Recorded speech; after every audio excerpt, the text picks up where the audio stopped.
أعوذ بالله من الشيطان اللعين الرجيم.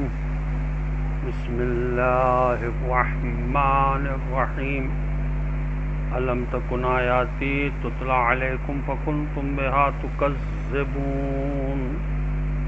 قالوا ربنا غلبت علينا شقوتنا وكنا قوما ضالين.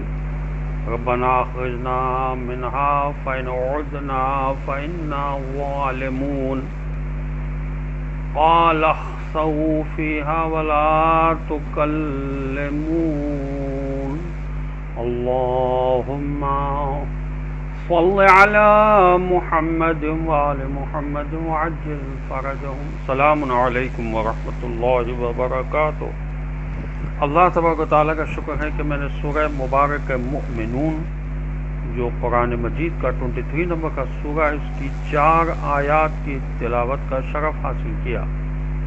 آیات کے نشانات ہیں 105، 106، 107 اور 108. سب سے پہلے 105 کا ترجمہ سماعت فرمائیے.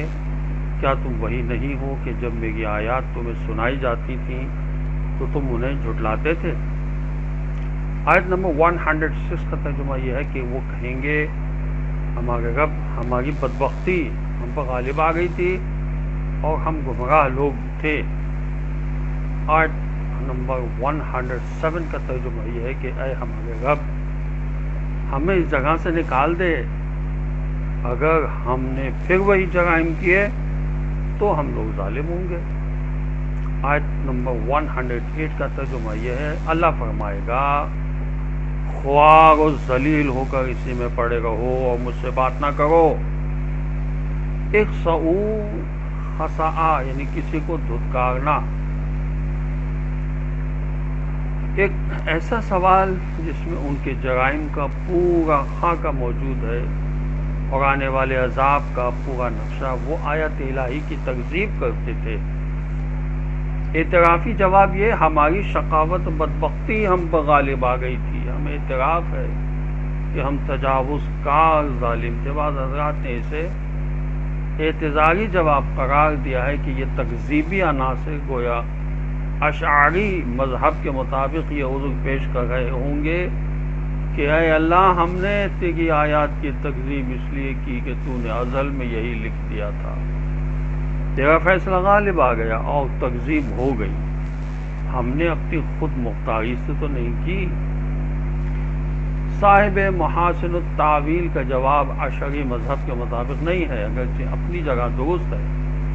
جواب میں لکھتے ہیں کہ اول تو یہ نظریہ بذات خود باطل ہے، اس لیے کہ اللہ نے ان کے حق میں وہ سعادت اور شقاوت ثبت فرمائی ہے جو یہ لوگ اپنے اختیار سے بجا لانے والے ہیں. اور پھر ربنا اخرجنا منہا یعنی آتش جہنم سے نکلنے کی خواہش کا اظہار ایک ناممکن امر کی درخواست ہے، اور یہ وعدہ غلط اور جھوٹ ہے کہ ہم دوبارہ دنیا میں جا کر آیات الہی کی تکذیب کریں تو ہم سے بڑا ظالم کوئی نہ ہوگا. قال اخسؤ فیہا، جواب ملے گا ذلت و خواری کے ساتھ اسی آتش میں پڑے رہو. ولا تکلمونی، مجھ سے بات نہ کرو. ان ظالموں نے اللہ سے اس وقت بات نہیں کی جب اللہ ان سے فرما رہا تھا ادعونی استجب لکم، مجھے پکارو میں تمہاری دعا قبول کروں گا.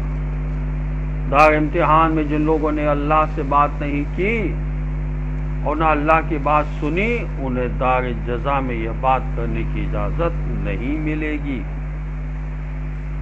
انسان کا سہارا عقل ہے. حضرت امام جعفر صادق علیہ السلام فرماتے ہیں کہ انسان کا سہارا عقل ہے اور عقل ہی سے فطانت، فہم، حفظ و علم حاصل ہوتا ہے. پھر جب اس کی عقل کی تائید نور سے ہوگی تو وہ عالم، حافظ، ذکی، فطین اور فہیم ہوگا. عقل ہی کے ذریعے انسان کامل بنتا ہے اور عقل ہی عمل کی رہنما، مبصر اور اس کے امور کی کنجی ہے.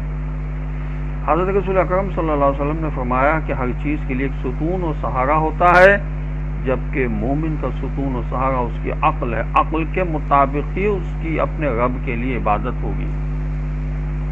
لوگوں کے درمیان 5 چیزوں سے کم کوئی چیز تقسیم نہیں کی گئی۔ نمبر 1 یقین، نمبر 2 قناعت، نمبر 3 صبر، نمبر 4 شکر، نمبر 5 جس چیز سے ان سب کی تکمیل ہوتی ہے وہ عقل ہے۔ یہ امام جعفر صادق علیہ السلام کا فرمان ہے۔ حضرت امام حسن علیہ السلام فرماتے ہیں کہ دارین کی تمام سعادت عقل ہی سے حاصل ہوتی ہے، اور جو عقل سے محروم ہے وہ سب سے محروم ہے۔ حضرت رسول اکرم صلی اللہ علیہ وسلم نے فرمایا کہ تمام اچھائیاں بس عقل ہی سے حاصل ہوتی ہیں، اور جس کی عقل نہیں اس کا دین نہیں۔ مولا علیہ السلام فرماتے ہیں کہ ہر قسم کی شرافت و جوان مردی کو عقل کی ضرورت ہے۔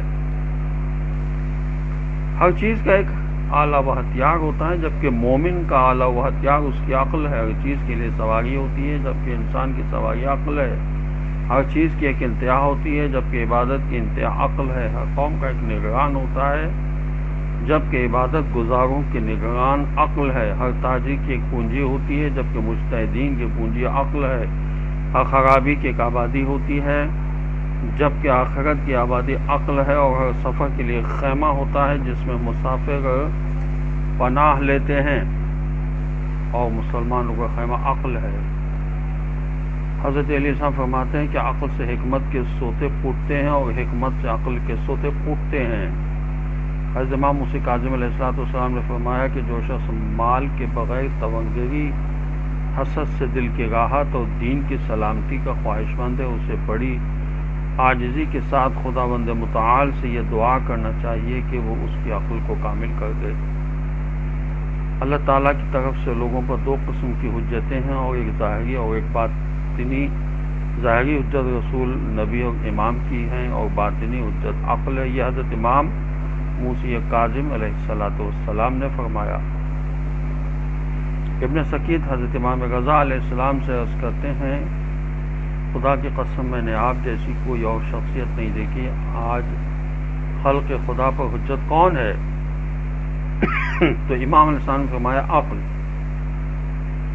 اسی کے ذریعے اللہ کے بارے میں سچ کہنے والے کی پہچان ہوتی ہے، اور عقل ہی اس کی تصدیق کرتی ہے۔ اللہ پر جھوٹ بولنے کا پتہ چلتا ہے، اور عقل ہی اس کی تکذیب کرتی ہے۔ راوی کا بیان ہے کہ ابن سکیت نے عرض کیا، خدا کی قسم یہی جواب صحیح ہے۔ اللہ کے بندوں پر نبی حجت ہوتا ہے، جبکہ اللہ اور اس کے بندوں کے درمیان عقل حجت ہوتی ہے۔ یہ حضرت امام جعفر صادق علیہ السلام نے فرمایا، اور حضرت امام موسی کاظم علیہ السلام نے فرمایا کہ خداوند عز و جل نے لوگوں کے لیے ان کی عقلوں کے ذریعے حجت مکمل کر دی ہے، ان تک بیان کے ذریعے حجتیں پہنچا دی ہیں، اور اپنی ربوبیت پر دلائل قائم کر کے ان کی رہنمائی فرمائی ہے۔ نیز اس کتاب میں اور ان تک بیان کے ذریعے حجتیں پہنچائی ہیں کہ بجائے بیان کے ذریعے اپنے پیغمبروں کی امداد فرمائی ہے، آیا ہے۔ حضرت امام موسی کاظم علیہ السلام کی وصیتوں سے اقتباس اصول کافی کی جلد اول میں موجود ہے کہ اللہ تعالیٰ نے اپنے بندوں کی طرف جو بھی انبیاء علیہ السلام و رسول بھیجے ہیں وہ اس کی طرف ہی سے عقل لے کر آئے ہیں، چنانچہ جس کی معرفت بہتر ہوتی ہے اس کی استجابت بھی اچھی ہوتی ہے، جن کی عقل بہتر ہوتی ہے وہ امر خدا کو بہت اچھا جانتے ہیں، اور جن کی عقل کامل ہوتی ہے دنیا و آخرت میں ان کا درجہ سب سے بلند ہوتا ہے۔ حضرت امام محمد باقر علیہ السلام فرماتے ہیں کہ بے عقلی جیسی کوئی مصیبت نہیں۔ حضرت علیہ السلام فرماتے ہیں کہ عدم عقل سے بڑھ کر کوئی معدومی نہیں۔ اللہ تعالیٰ جب کسی بندے سے نعمت جدا کرنا چاہتا ہے تو سب سے پہلے اس کی عقل میں تبدیلی آتی ہے۔ حضرت امام جعفر صادق علیہ السلام نے فرمایا، اور حضرت رسول اکرم صلی اللہ علیہ وسلم نے فرمایا کہ انسان عقل ہی کے ذریعے قائم رہ سکتا ہے، جس کی عقل نہیں اس کا دین نہیں۔ مولا علیہ السلام فرماتے ہیں کہ جو شخص اکثر ایسی حالت میں ہو جس میں اس سے عقل مندی کی باتیں نہ ہوں، وہ اکثر ایسی حالت میں ہوگا کہ اسے قتل ہی کر دیا جائے۔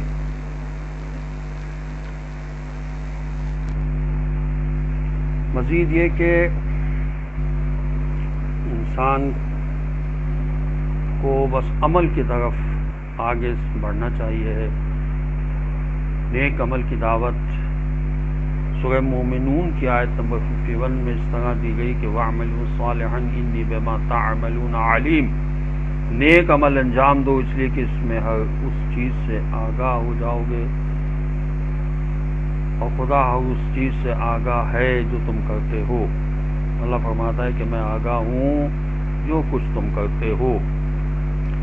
سورہ مبارکہ انبیاء جو قرآن مجید کا 21 نمبر کا سورہ ہے، اس کی آیت نمبر 94 میں ارشاد ہوا وَمَن يَعْمَلْ مِنَ الصَّالِحَاتِ وَهُوَ مُؤْمِنٌ فَلَا كُفْرَانَ لِسَعْيِهِ. جو شخص نیک عمل انجام دے اور مومن بھی ہو تو وہ اس کی کوشش کبھی ضائع نہیں ہوگی. عمل کی کیفیت کے بارے میں سورہ مبارکہ کہف کی آیت نمبر 7 میں ارشاد ہوا إِنَّ جَعَلْنَا مَا عَلَى الْأَرْضِ زِينَةً لَهَا لِنَبْلُوَهُمْ أَيُّهُمْ أَحْسَنُ عَمَلًا. بے شک زمین میں جو کچھ ہے ہم نے ان سب کو زمین کے لیے زینت قرار دیا ہے تاکہ ہم انہیں آزمائیں کہ ان میں عمل کے اعتبار سے سب سے بہتر کون ہے. عمل کے متعلق انسان سے سوال ہوگا وَلَا تُسْأَلُنَّ عَمَّا كُنْتُمْ تَعْلَمُونَ. یہ سورہ نحل کی آیت نمبر 93 ہے. ارشاد الہی ہوگا کہ تم جو کچھ دنیا میں کرتے تھے سب کے بارے میں تم سے سوال کیا جائے گا. نیک عمل کی جزا کے بارے میں سورہ نحل کی آیت نمبر 97 ہے کہ من عمل صالحا من ذکر او انثی وهو مؤمن فلنحیینہ حیاتا طیبہ وَلَنَجْزِيَنَّهُمْ أَجْرَهُمْ بِأَحْسَنِ مَا كَانُوا يَعْمَلُونَ. جو شخص عمل صالح انجام دے گا چاہے مرد ہو یا عورت بشرطے کہ بائیمان ہو تو اس کو ہم پاکیزہ زندگی عطا کریں گے اور جو کچھ وہ سب زندگی میں عمل کرتے تھے انہیں ان کی بہترین جزا عطا فرمائیں گے. قیامت میں عمل کی بنیاد پر درجات کا دار و مدار ہوگا. سورہ مبارکہ انعام کی آیت نمبر 136 میں ارشاد ہوا وَلِكُلِّ دَرَجَاتٌ مِّمَّا عَمِلُوا وَمَا رَبُّكَ بِغَافِلٍ عَمَّا يَعْمَلُونَ. ان میں سے ہر ایک کے لیے اس کے عمل کے مطابق درجات و مراتب ہیں اور ان کے اعمال سے تمہارا پروردگار غافل نہیں ہے. ضرورت عمل کے سلسلے میں مولا علیہ السلام کا ارشاد ہے کہ ان لوگوں میں سے نہ ہونا جو آخرت کی امید عمل کے بغیر کرتے ہیں. جو لوگ لمبی لمبی آرزویں رکھتے ہیں ان لوگوں کے جیسے بھی نہ ہونا. یہ لوگ صالح اور نیک افراد کو دوست تو رکھتے ہیں لیکن ان کے اعمال میں ان کی اقتداء نہیں کرتے. عمل کو ہمیشہ انجام دینا چاہیے. حضرت امام جعفر صادق علیہ السلام نے فرمایا اللہ کے نزدیک ہمیشہ کا تھوڑا سا عمل جو یقین کے ساتھ ہو اس عمل سے بہتر ہے جو زیادہ تو ہو لیکن یقین کے ساتھ نہ ہو. بہترین عمل کے سلسلے میں نبی اکرم صلی اللہ علیہ وسلم نے فرمایا کہ سختی والے کام بہترین کام ہے اور اللہ کے نزدیک سب سے محبوب عمل زبان کی حفاظت ہے اور عمل میں خلوص ہونا چاہیے. مولا علیہ السلام فرماتے ہیں کہ تم کو واجب ہے کہ اپنے اندر خلوص پیدا کرو اس لیے کہ خلوص اعمال کی قبولیت اور اطاعت کے باشرف ہونے کا سبب ہے. ہر کام میں صحیح و کوشش کرنے کے بارے میں رسول اللہ صلی اللہ علیہ وسلم کا ارشاد ہے کہ عمل میں کوشش کرتے رہو. اگر عمل نہیں کر سکتے تو کم سے کم گناہوں سے دوری اختیار کر لو. حضرت امام محمد باقر علیہ السلام فرماتے ہیں کہ کسی عمل پر باقی رہنا عمل کرنے سے زیادہ مشکل ہے. اور حضرت امام جعفر صادق علیہ السلام نے فرمایا کہ کونوا دعاۃ للناس بغیر السنتکم ولا تکونوا دعاۃ بالسنتکم. لوگوں کو زبان کے علاوہ عمل کے ذریعے دعوت دو اور زبان سے لوگوں کو دعوت دینے والوں میں سے نہ ہو جاؤ. حضرت امام جعفر صادق علیہ السلام نے فرمایا کہ امام جعفر صادق علیہ السلام اس آیت تاکہ وہ تم کو آزمائے کہ تم میں سے عمل کے اعتبار سے کون بہتر ہے کہ معنی کرتے ہوئے فرماتے تھے کہ اس سے منظور زیادتی اور کثرت عمل نہیں ہے بلکہ صحیح طریقے سے عمل کا انجام دینا معیار ہے، اور عمل کا صحیح ہونا خوف پروردگار اور صدق نیت سے ممکن ہے۔ السلام علیکم ورحمۃ اللہ وبرکاتہ۔